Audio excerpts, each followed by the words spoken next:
abakunzi ba MK na Cardinal, reka twizere ko mumeze neza natwe tumeze neza. Abatameze neza hari icyizere ko muraza kumera neza. Kambabwire ngo komeza icyo ufite ntukirekure, Imana wahaye kubera umugisha, urangure cyane ijwi rigere kure, wamura imitima y'abarembejwe n'ingoma. Uyu munsi tuje hano kubagezaho ikiganiro cyiza kimeze neza kijyanye n'amateka yabayeho. Tujya twibaza ngo ese ubukwe bwatangiye ryari? Nihe kapo ya mbere yabayeho? Kuki abantu batanga inkwano? Reka nakire Cardinal aze tubiganireho. Muraho neza, murakoze cyane kongera kubana natwe kuri uyu munsi, ni by'agaciro. Turabashimira mwese mwakoze subscribe, tujoininga buri munsi, cyane cyane n'abantu bakora comment mu biganiro byacu bidutera courage. Imana ibahe umugisha. Nk'uko MK yaratangiye abivuga, dufite topic tugiye kuganiraho ikomeye. Nk'uko twabibabwiye, tuba tugamije kubera ko turi abahanga kurusha, ariko tugerageza no gushaka ikintu gishobora gutuma ikiganiro cyacu urebye hari ikintu byibuze ukuramo gishyashya wize. So nk'uko bivuze tuyoganira kuri topic ijyanye n'urushako. Ese ubukwe bwatangiye ryari mu mateka y'isi? Nihe couple ya mbere yabaye? Nk'uko yarabivuze, none tunarebe mu bindi bihugu bigiye bitandukanye ibijyanye n'ubukwe babifata gute? Ese ni igiki dutandukaniraho n'ibindi bihugu mu bijyanye no gutegura ubukwe? Mu kiganiro tugiye kuganiraho uyu munsi, nanashimira MK wazanye ingingo kugira ngo tuyiganireho. Nubwo tukiri bashyashya, ariko hari byinshi tufata umwanya tugasoma mu bitabo, tugasoma no kuri internet kugira ngo tubashe kubazanira ibintu byizewe kandi tuzi neza ko biza kugira icyo bihindura ku buzima bwa buri muntu. So MK urakoze kumpa ikaze, tunaha ikaze abadukurikiye bose. Murakoze cyane. Okay. Reka tuvuge ku kijyanye n'amateka y'isi. Ese MK wabuzi ubashije nko gukurura wenda wibaza ko nk'ubukwe bushobora kuba bwaratangiye kubaho ryari, cyangwa nk'ubukwe bwa mbere mu mateka y'isi bwabayeho ryari, mu mwaka ugereranyije? Umwaka? Wamenya nk'umwaka ubukwe bwa mbere bwabayeho mu mateka y'isi? Umwaka ndawuzira. Umwaka ntabwo uwuzi. So mu bitabo by'amateka rero bavuga ko ubukwe bwa mbere, bateganya ko ubukwe bwa mbere bwabaye hagati y'imyaka y'ibihumbi 4 n'ibihumbi 5 ishize.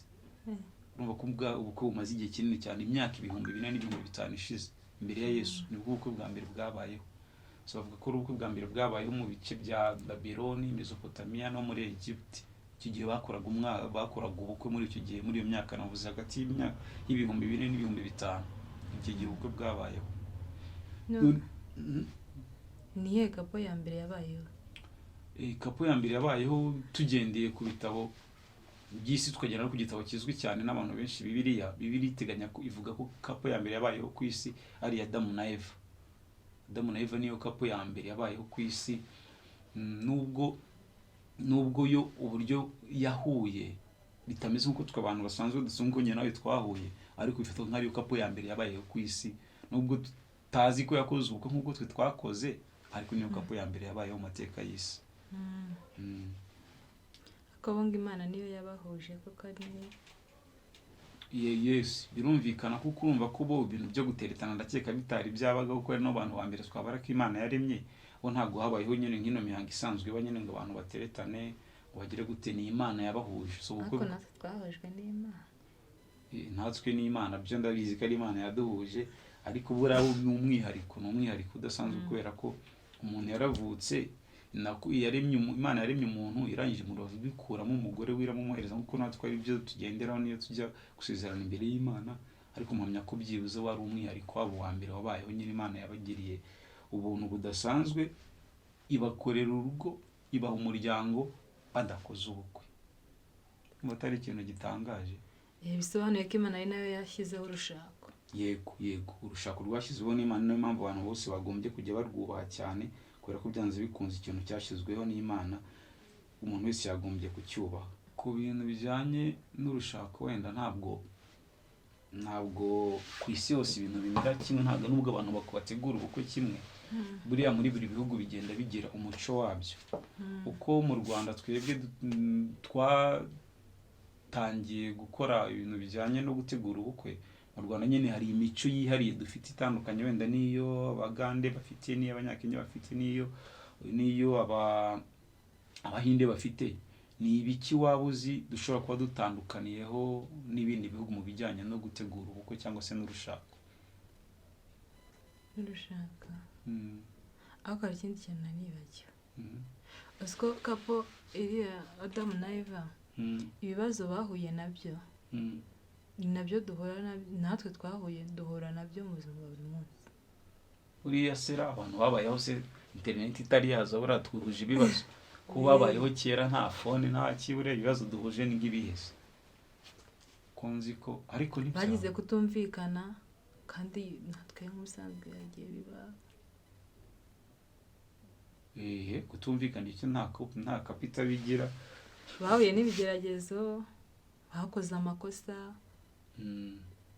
ikintu uvuze cyo nicyo couple zose zo ku isi hari ibintu byinshi zigiye zihuriyeho, zaba izo mu Rwanda n'izo hanze, zihurira kutumvikana, zigahurira kugira ibibazo, zigahurira gukora amakosa. Ikintu zidahurira kenshi ngewe nemera wenda ni ukuyakina uburyo bakemuramo amakosa yabo baba bahuriyeho cyangwa ibibazo byose bahurira nabyo, uburyo babikemuramo nibwo buryo butandukanye, ariko ndahamya ko cyuvuze cyo nicyo kirumvikana.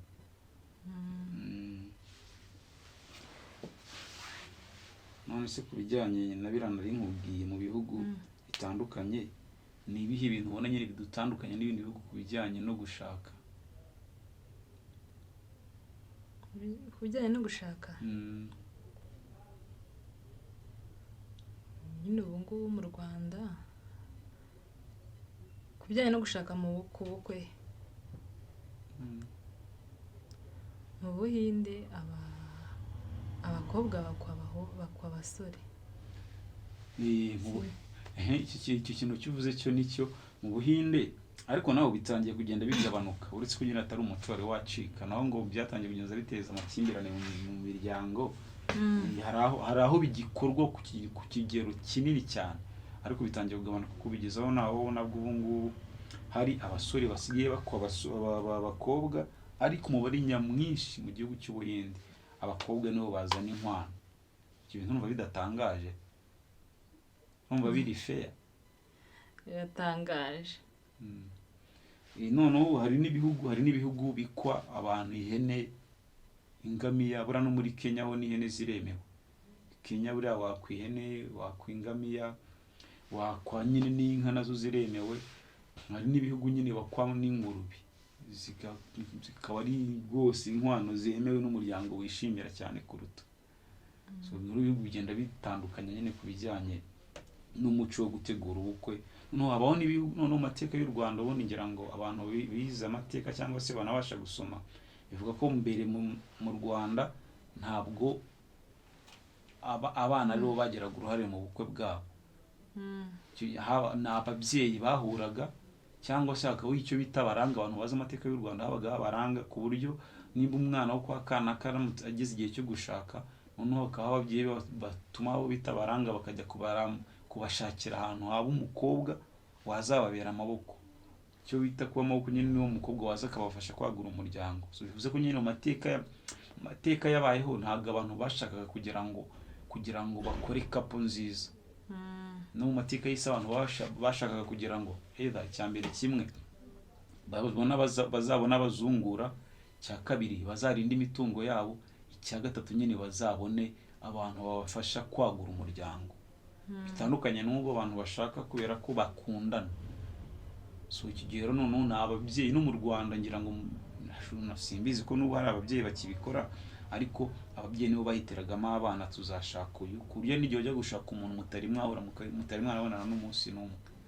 Ibyo bintu numva bimeze gute haramutse yagize ukubwira ngo uretse ko byarangiye kuva nk'umugabo wanyu arakubwiye ati twakuboneye umugabo, ati muzahora ku munsi w'ubukwe rero muzabana muri kino kinyejana, urumva ibyo bintu wabyakira gute? Ibyo nibyo biragoye. Ko abantu benshi batekereza ko ubukwe bwatangiranye na sare se.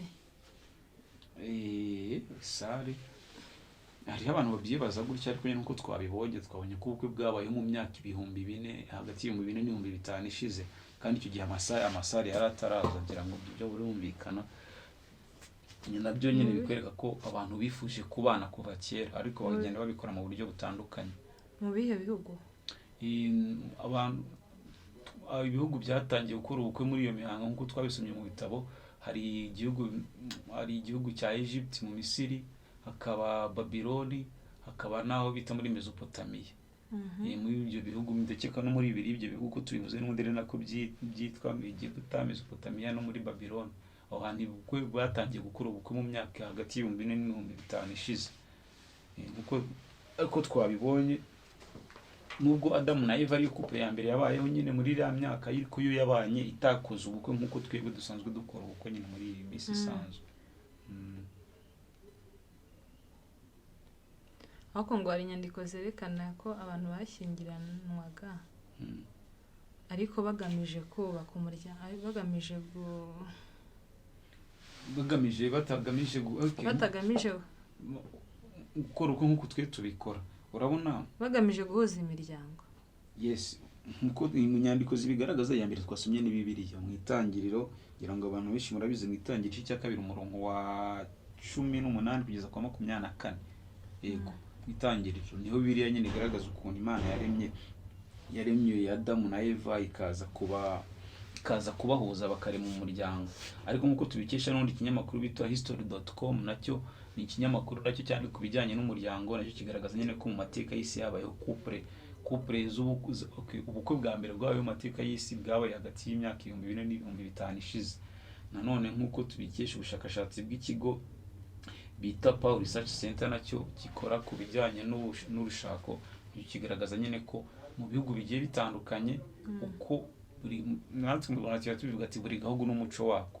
Hariho abantu nyine bakora ubukwe nk'ubu no mu Buhinde baracyagira ngo bitandukanye nk'uko mu Buhinde umusore ashaka umugore akabana n'uwo mugore mu nzu y'iwabo, akabana na se na nyina na bene wabo n'ababyara babo mu nzu imwe bigashoboka. Ariko simpamya ko hano mu Rwanda turamutse tuvuze tuti tubane na amabukwe na data bukwe na bashangazi n'abandi mu rugo, ibintu urabona mu Rwanda byashoboka. Nabo kwari ngo kubukwe bwakerwa kwari uguhuza imiryango, kubungabunga ubukungu, gushaka abazungura. Urukundo rwaje guhabwa agaciro nyuma. Yes, urukundo rwaje guhabwa agaciro nyuma kuko urumva impamvu babyitaga mbere, umva ko mbere nta nubwo hari abantu benshi ikintu cyari kibashishikaje cyane kwari ukurinda ibigwi byabo. Reka bari ko mbyita nk'umugabo yavuga ati ngewe mfite umuryango wanjye, mfite imitungo mfite runaka ingana gutya, sinshaka ko nazapfa ngo ibure umuntu wenda uyifata kandi w'umuryango wanjye. So rero akenshi bajaga guhitamo baravuga ati tugiye gushaka umugore azatubyarira umuryango, azatubyarira umwana uzazungura imitungo yacu. Nicyo bagenderagaho, bitandukanye n'ubu ngubu nyine twe dushaka bitewe n'uko twe dukundana gusa. Ibindi byo kudutekereza ngo ese nitumara gukundana abo tuzabyara bizagenda gutega iby'imitungo, kuko akenshi tunashakana nta mitungo dufite. Ariko mbereho kiri mu kintu cya mbere bibandagaho cyane, kuvuga ati reka dushakane kugira ngo tuzabone abazazungura ibyo dufite. Ariko ubuse turakora ubukwe nta kintu na kimwe cyo kuzungura dufite uretse telefone. Ubwo urumva ibyo bintu byabo ibi biratangaje. Bisobanuye ko ubukwe bwa kera cyangwa se umubano wa kera nyine bitari bigamije, nta rukundo rwabaga rurimo. Suvuga ko nabo wenda bitageraga ngo bakundane, ariko mu gutangiza umuryango ntabwo urukundo rwibandwagaho. Urukundo rwagendaga ruza burya kenshi avuga nyine umuntu mubanye igihe kinini cyane, akenshi mumuranye umwanya mugeraho mugakundana mukanubahana.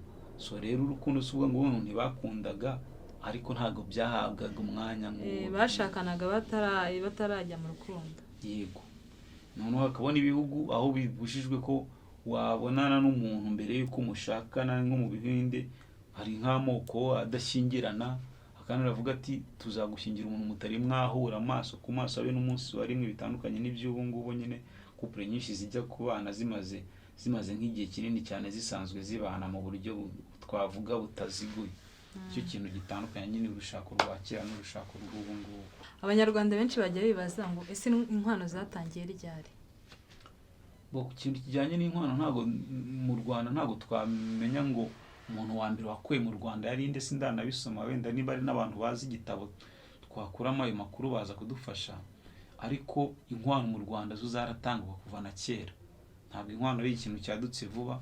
Nuko na mbere y'abakoloni n'abami bakiyobora u Rwanda abantu barakwaga. Rero gukwa mu Rwanda uretse ko no mu bihugu bimwe na bimwe ariko bifatwa, ntabwo bifatwa nk'aho ari umuhango gusa usanzwe. Gukwa byari ikimenyetso cy'urukundo no guha agaciro umuryango ushatsemo. Gukwa rero bifatwa nk'ishimwe umuryango w'umusore uha umuryango w'umukobwa kugira ngo byibuze babashimire ko bababyariye umugeni. Ni ikintu naho umwaka ntabwo namenya, ntabwo ndasoma amenye ngo umuntu wa mbere wakoye mu Rwanda yakoye muhe mwaka, yakoye inka zingahe, yakoye nde. Icyo ntabwo mu mateka nimba ari n'umuntu ukizi yaza kudufasha kugisobanura neza kugira ngo natwe tuzagisangiza abadukurikiye. Yaza kukitwandikira muri comment, umuntu wa mbere wakoye mu Rwanda ninde, yakoye inka zingahe, yakoye nde. Mwaba mukoze kuduha ayo makuru. Nase ni mu Rwanda honyine haje ibintu by'inkwano no mu bihugu bya hanze, South Africa? South Africa naho barakwa, bagira icyo bita Lobola, naho barakwa inkwano barazitanga. Ariko muri biriya bihugu honyine akenshi batanga ibintu bijyanye n'imitungo, inka n'ibinuza. Nk'urugero nko muri Central Africa ho hari ikindi kintu kidasanzwe bakora. Iyo umuntu akoze ubukwe bafite ikintu cyo ko muteka ibiryo, waba n'umusore bateka ibiryo bakabijyana, waba n'umukobwa bakabirirayo no ku munsi w'ubukwe birakora.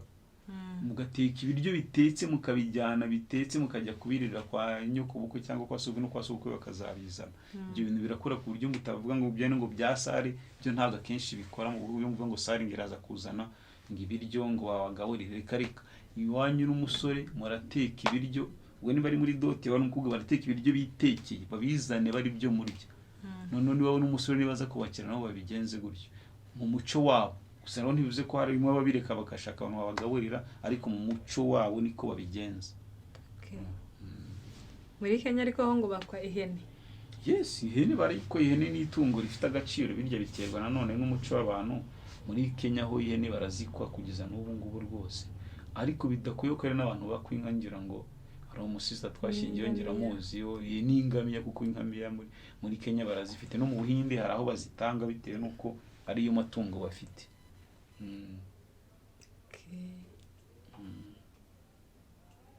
N'isundi wenke mwowe tuza kuba nge nawe twarahuye muri ra myaka ya kera nyine aho gukundana cyangwa se gushakana twe nta ruhare twabigeragamo. Urabona twari buza bane bigakunda tugendeye kuri kondisiyo za kera zabagaho.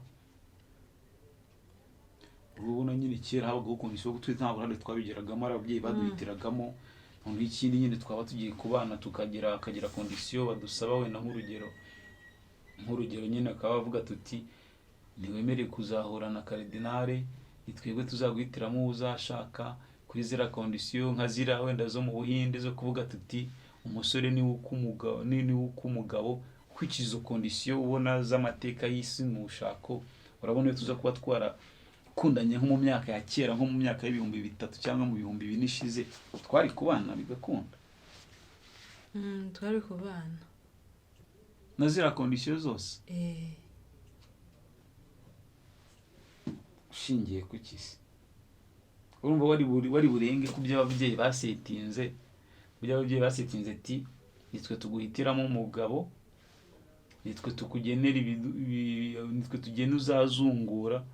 Urumva muri abantu bashakanye muri kiragiye batari bafite imbogamizi zikomeye. Abereye ibintu ko ibintu byose bibaho kuko impamvu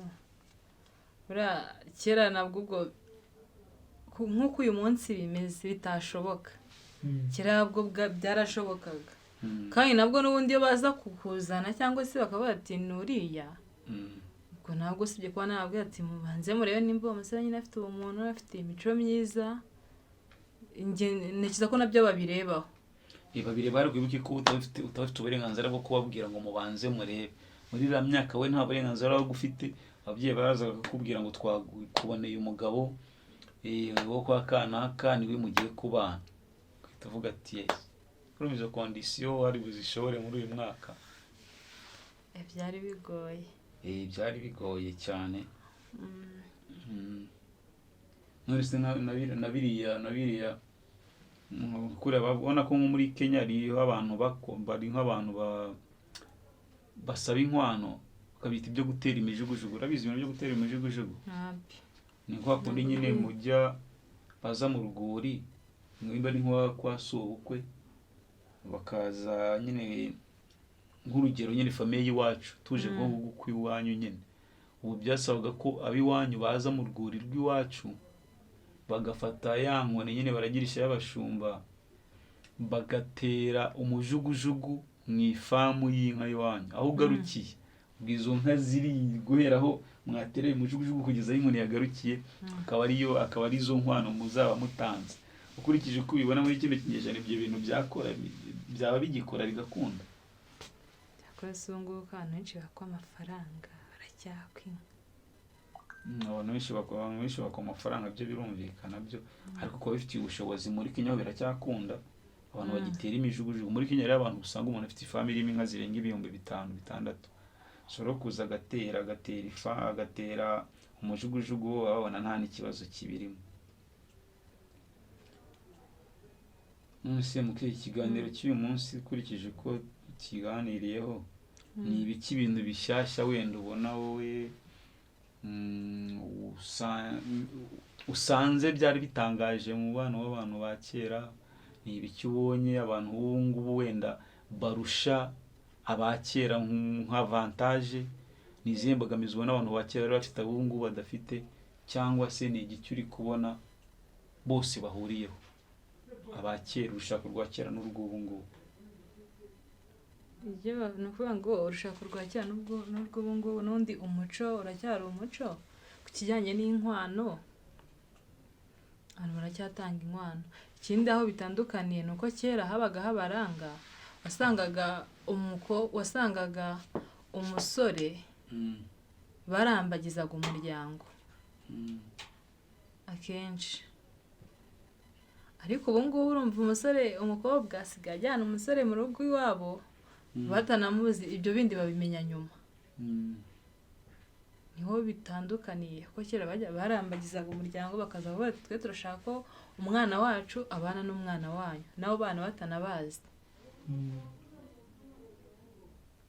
Umva ko ari ibintu nyine bigiye bitandukanye. Naho ubu ngubu umusore n'umukobwa barihurira bakikundanira bakabyidiringira bakiganirira. Ababyeyi bakazabibagezaho nyuma, kandi mbere ababyeyi nibo babimenyaga bwa mbere, bakabigeza ku bana babo. ubu ngubu abana nibo basigaye babigeza ku babyeyi imbere. Ubu nibyo byiza se cyangwa bya kera nibyo byari byiza ukurikije uko ubibona? Byiza ni ibihe? Ni ukuvuga ngo n'ibya kera ntibyari bibi, kubera ko byarabaga bigashoboka, kandi n'imiryango igakomera. Rero n'ibi ngibi nabyo ni byiza, kuko rero nabwo bituma abana n'umuntu muziranye nabwo mwamenyanye. Ngero nkurikije wenda amateka nyine y'urushako wenda tumaze kuvugaho mu ncamake, hari ibintu nabara ko urushako rwa kera rurusha urushako rw'ubu. Icya mbere ni uko twabonye ko bo ikintu cya mbere cyatumaga kenshi bashinga umuryango babaga bafite intego zigari zigeze muri 3. Iya mbere kwabaga ari ukurinda gushaka umuzungura. Cya kabiri kwabaga ari ukwagura umuryango. Cya gatatu kwabaga ari nko kurinda ibigwi byabo. So icyo ni ikintu gikomeye abantu benshi cyane batajya babasha gutekerezaho mbere yo gushinga umuryango. Abantu benshi nyine tutajya dufataho umwanya, kuko urumva ko ugiye gushaka ubizi neza ngo ngiye gushaka kubera ko nshaka kurinda ibigwi byanjye, umuzungura no kubaka umuryango. Ibyo bintu bitatu ntabwo uko ni ibintu bikenewe mu buzima bwa buri muntu, bituma wubaka urugo rugakomera. Naho twebwe kenshi muri iyi myaka usigaye usanga ko perezida ijya ku bana zivuga ati uriya musore ni bogari, uriya mukobwa rwose ni mwiza, titubanye bya bisa neza mu rugo. N'ubu ibintu bitandukaniye icyo gihe mwe ni handi mu bana umwe yazakukira iryinyo ugahita ugatapu ububoga ari bushizemo reka ndigendeye. kuko ariko n'abadamu bakera barihanganaga cyane. haga rero ngubu twe mudukubita twigendera ati ndigendeye. Ndigendeye. Ako na kera gukubita nubwo babifataga nanone nk'ibintu bisanzwe mu muco nyarwanda, simpamya ko nabwo ari abagabo bose bakubitaga abagore. Ni babandi n'undi baba bafite amahane ku buryo n'undi simpamya ko n'ubu ngubu turi mu kinyejana cya 21 ntibyemewe gukubita umuntu ari we wese, yaba umugore cyangwa umugabo, ariko ntibikuye ko n'undi n'abagore ubu ngo ari abagabo bisazi bakubita abagore, cyangwa n'abagore tugiye tumva bakubita abagabo. Tubona ku makuru rwose abagore bakubise abagabo. So rero hariho ikintu nyine couple za kera zirusha izubu, icyo waruvuze cyo kwihangana n'icyo waruvuze cyo kujya gushaka uzi ngo ngiye gushaka bitewe nuko ngiye kwagura umuryango, gushaka uzanzungura no kurinda ibigwi byanjye. Ibyo ni ibintu bitatu by'ingenzi tubonye couple za kera zishize ubu ngubu. Rero nicyo kintu twanasaba natwe Imana n'igihugu n'ibiki ngo badufashe mu byo bintu bitatu, bajye banabyigishaho cyane cyane couple zigiye kubana. Abwire ati mugiye kubana mubane kuko mukundana ni byiza, cyo ni cyambere, ariko nyuma yo gukundana haziho ko mugiye kubana nk'abantu mugiye gutangira umuryango wanyu mugamije kwagura imiryango mukomokamo, ugiye kurinda ibigwi byanyu. Byiti natwe tugiye kuba kuri iyi si tuzasige abantu bavuga ati hari umuryango wabayeho bakanaka nakanaka wahemuke na Cardinal babayeho ku isi, none umuntu avuga ati bagize amahirwe wenda barabyara ibyo bakoze byose bafite umuntu uzabirinda. Ni ikintu cy'ingenzi rero cyane mbona gikomeye cyane mu mubano, kugeza n'uyu munsi abantu bose bagombye kuzajya baha agaciro. izo ni ze kapo za kera zizwi cyane. Za kera mbo nago navuga wenda couple ntagendeye kuzakera nkavuga nka couple zizwi cyane ku isi. Hari nka couple izwi cyane abantu benshi bakunda kwibaza ibintu byinshi cyane, ni ya Michelle Obama na Barack Obama. Uriya perezida wa Amerika na madamu we barabayewe na Amerika, bari muri couple zizwi cyane kabisa kandi zibanye neza cyane kurusha. Suko ko badafite batajya bagira ibibazo nazo nk'ibyo twabonye couple zose ku isi zigira. Ariko bivuga ko Michelle Obama na Barack Obama ari couple ya mbere kabisa muri couple zizwi zikunzwe cyane ku isi. Ko bavuga ko nyine nabibanga rituma bagira couple nziza kandi ubona bashaje bamaranye n'igihe kinini. Ikintu cyane gituma babikora ibanga ryabo nyamukuru ngo no kuganira. Kuko Michelle Obama na Barack Obama ngira ngo ujye numva speech zabo n'abantu bafite ikintu bitato baravuga nyine tu umuntu akabumva. So bavuga ko nyine mu rugo rwabo baganira cyane kuruta ibindi bintu byose bakora. Ubundi nzi yaba ari nka Queen Elizabeth n'uriya wa kabiri n'uriya mugabo we nyine Prince. Urumva ari izo couple zindi nawumva kuba nubwo Queen Elizabeth yaje gupfa ariko babanye imyaka 70 no bari mu bantu nyine bavuze ko ari couple zimaze igihe kinini cyane. Abandi couple zabayeho senzizi hari izizwi zabayeho ariko zitamaranye igihe kinini cyane cyangwa se zitakoze ibihambaye. Sibara Samson na Dela nawe ni couple era. Era na couple irimo. Nayirimo. Ubwo niyo ya Adamu na Eva twabarize 3. Samson ura ne wabiga ko umugore ari wa danger akomeye. Ni nawo bitanye bati akareka shabagabo bose se shaho. Na Samson yari umugabo birama mwigira nibike. Biriya bigaragaza nyine ko umugore ni umuntu wo kubaha mu bintu byose. Ntago wamwigiraho wa danger ibyo. Samson bigaragara ko abagabo muri abanyantege nkeya. Imbere y'abagore ariko n'ubundi turabizi ko turi abanyantege nkeya, ariko nibyo bituma natwe tubasha kubana namwe. Burya kenshi ibana n'umuntu wumva ko nta kintu ashoboye, wumva ko nta kintu na kimwe yanakora cyangwa yanagutwara, mwana nta nubwo umuha agaciro. Burya hari igihe dukunda abantu cyangwa tukabana n'abantu atari ukubera ko twabakunze cyane, ariko nta namahitamo nabo baduhereje ubwo ati byanze bikunze tugomba kubana kuko nanjye hari icyo nshoboye, hari icyo mbashije, kandi nanjye none sindi wa muntu wo gufata gutyo gusa ngo gikubita ushyire munsi y'ameza. So rero bituma nyine nanone burya akenshi uzi ko umuntu hari icyo ashoboye bituma unamwubaha tu. Ese kapo yo mu Rwanda yo mu Rwanda si mu Rwanda kapo se buriya twaba buriya kapo ngewe njya mfatiraho urugero naba ari ikomeye mu Rwanda oye uretse no kubyita kapo hari ikintu excellence igeze avuga Paul Kagame yaravuze ngo ubundi ni gute abantu babiri bananirwa kubana abantu babiri mu rugo umugabo n'umugore ni gute bananirwa kubana nimba mutabasha kumvikana ku tuntu dushobora gutuma mushwana muri babiri ubwo umuntu aguhaye abantu 100 cyangwa 1000 ngo mubane nabo byashoboka ntabwo byashoboka rero niyo perezida yavuze ati rero mugerageze couple kujya mwirwa mutandukana yarageneye ku bintu bya divorce nyinshi ziri kujya zibaho ubwo ati ni gute yabivuze mu ijambo rikomeye ati ni gute ubundi abantu batihanganirana ni gute nimba umuntu akubabaje cyangwa kurakaje mutashaka ukuntu mukemura ibyo bibazo mukomeza kugira ngo mubikemure ejo mwongere mu bivemo ushaka undi nabo bigende gutyo kuri isi ko nta muntu uzabona uri perfect so ni ikintu nyine nabwo ko perezida nawe nyine yadiri mu bantu baduhereza urugero rwiza kuko nimba kubwira ati ni gute mutabana muri abantu babiri cyane n'ikintu byo wibaza usubwo wazabwira Imana ko kwisi biba bigenje gute nimba utarabashije kubana wenda nyine mutarabashije cyakoze hari icyo nemera mugize kuri ya level mwumva buri mwe yifuriza ikibi mugenzi we buri umwe yumva yahemukira mugenzi we bigeze aho bishobora ku option nziza ari nuko mutabana mutangiye gutekereza ngo namuhemukira nanjye yampemukira kigiye byose byo gutandukana byo biremewe rwose mwatandukana ariko mu gihe ari twatunze tubazo mupfu tudefo numva ikintu cya mbere kirenze ibindi byose mu bumenyi bwanjye mfite butari bwinshi mu kwihanganirana no kuganira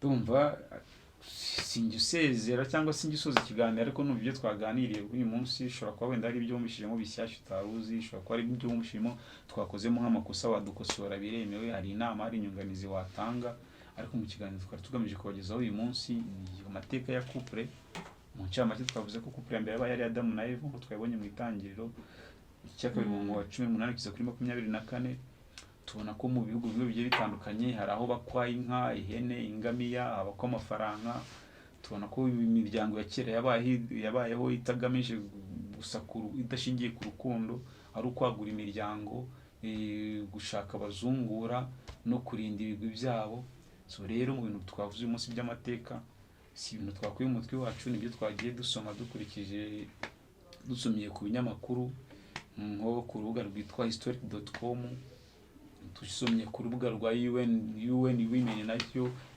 nayo gishyiraho amakuru ajyanye n'urushako hari n'ikindi bita Pew Research Center nacyo kinyamakuru cyandika ku bijyanye n'urushako so rero ufite byinshi ukeneye kumenya ukeneye gusobanuza nawe wasura izo mbuga ukazisoma twabivuze ko kugira ngo byibuze abantu batari babizi bagira icyo bimenyaho tunungurana y'ibitekerezo hari n'undi nawe ufite igitekerezo kiyagutse ku miryango kinini ushaka kudusangiza nawe feel free kutubwira nyine contact okay tubwirira abantu nawe ay nagiye kantu ko gusuza abantu banje ngewe banumva ari ingenzi nta kindi nabwo wese kuvuga ngo mwakoze kuza kuko buri munsi iyo tuje dusanga muhari ikindi tuzadukomeza tubagezeho ibiganiro komeze mutwandikire muri comment ibyo twaganiraho ni iki mukuyemo ni iki yungutse ku kiganiro cy'uyu munsi ni iki umenye utari usanzwe uzi ikindi turabakunda cyane ngashaka gusuhuza abantu urasuhuza bake bonyine bake cyane bangahe 3 batanu ego 5 ntabwo ari benshi byibuze ndasuhuza 5 mbanze asuhuza ngiye n'abantu ndi busuhuza kubera iki oya bivuyemo ndasuhuza 3 ntaribi ndasuhuza Jo mutaramu wanjye ndasuhuza Sister Giselle mu Yapani ndasuhuza Naimi Marishari bakomeze badukurikirane se 5 baruzi nasuhuje 3 barabaye abandi nzabasuhuza amazura ntabwo musuhuza aya we musuhuza aya mazura nge ndamusuhuje rwose turagukunda ujye ukurikirana ibiganiro byacu katugira inama